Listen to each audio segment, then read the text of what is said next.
Quand des familles comme les Rothschild détiennent le pouvoir en France depuis des décennies, cela suscite la colère d'un peuple lassé de la corruption et de l'immigration incontrôlée. Personne n'a protesté lorsque la justice, sous la présidence du corrompu Hollande, a saboté François Fillon et Sarkozy pour les éliminer, à l'instar de ce que Biden a tenté de faire contre Trump aux États-Unis. Marine Le Pen se propose de nettoyer la France en profondeur. Le pays est aujourd'hui une bombe à retardement, menacée par une guerre civile entre les Français et les criminels entrés illégalement sur le territoire.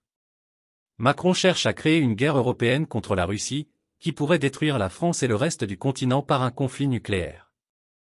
Il agit ainsi sous les ordres des Rothschild, cherchant à tirer profit de la guerre, tout comme ils l'ont fait en Ukraine.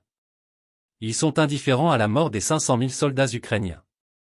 Une possibilité de paix avait émergé à Istanbul en 2022, mais une fois de plus, l'autre agent des Rothschild, Boris Johnson, est intervenu à la dernière minute pour la saboter.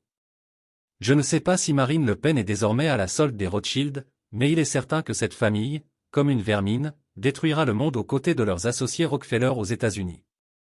La France est ruinée par ses propres décisions. Depuis le général de Gaulle, tous les présidents français ont été des marionnettes des Rothschild.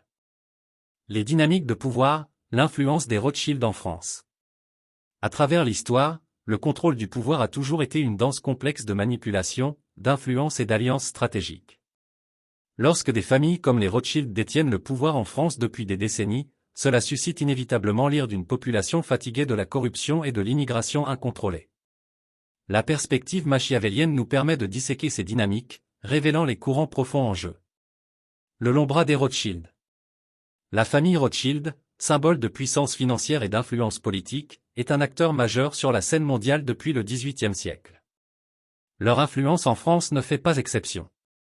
De financement des guerres au soutien des candidats politiques, les Rothschild ont magistralement manœuvré à travers l'histoire pour assurer la protection de leurs intérêts. Il faut reconnaître qu'un pouvoir aussi enraciné ne vient pas sans réaction publique. La frustration croissante parmi la population française peut être vue comme une conséquence prévisible d'une influence prolongée et d'une corruption perçue. Cette frustration est aggravée par des problèmes comme l'immigration incontrôlée, que beaucoup considèrent comme la conséquence de politiques menées par ceux au pouvoir pour servir leurs propres intérêts. L'ère Hollande, une étude de cas en sabotage politique. Sous la présidence de François Hollande, nous avons assisté à un exemple flagrant de sabotage politique qui rappelle les tactiques machiavéliennes. François Fillon et Nicolas Sarkozy, deux figures importantes qui auraient pu défier le statu quo, ont été efficacement neutralisées. Fillon a été impliqué dans un scandale concernant l'utilisation présumée abusive de fonds publics, tandis que Sarkozy a fait face à de multiples batailles judiciaires. Ces actions, perçues par beaucoup comme orchestrées par un système judiciaire corrompu sous l'administration Hollande, portent les marques de l'élimination stratégique des rivaux, rappelant les tactiques utilisées par les familles puissantes pour maintenir leur domination. Ce scénario reflète les manœuvres politiques aux États-Unis, où des accusations et des enquêtes ont été utilisées pour tenter de saper la présidence de Donald Trump. De telles stratégies ne sont pas nouvelles, elles font partie du manuel intemporel de la rétention du pouvoir. Marine Le Pen, la proposition de purge. Entre en scène Marine Le Pen, une figure qui promet de nettoyer la France. Son discours s'adresse à une nation au bord de l'explosion, une poudrière, menacée par une guerre civile entre les citoyens français et les criminels entrés illégalement sur le territoire. La position de Le Pen capitalise sur la peur et la frustration du public, offrant un retour à l'ordre et à l'intégrité nationale. C'est un mouvement classique machiavélien, exploiter le mécontentement public pour galvaniser le soutien et se positionner comme le sauveur. Le pari de Macron sur la guerre européenne. L'incitation du président Emmanuel Macron à une confrontation européenne avec la Russie, ostensiblement sous le prétexte de protéger les intérêts européens, peut également être vue à travers un prisme machiavélien.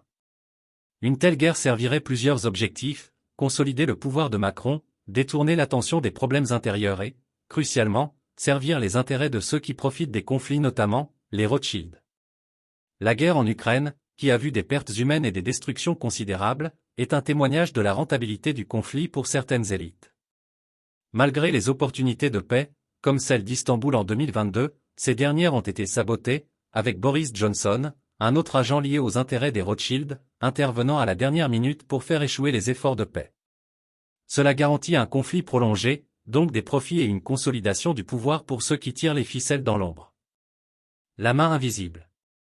L'alignement potentiel de Marine Le Pen avec les Rothschild reste incertain. Cependant, l'histoire nous enseigne que des familles puissantes comme les Rothschild ne renoncent pas facilement au contrôle. Elles s'adaptent, cooptent, si nécessaire, remplacent les figures politiques pour maintenir leur influence.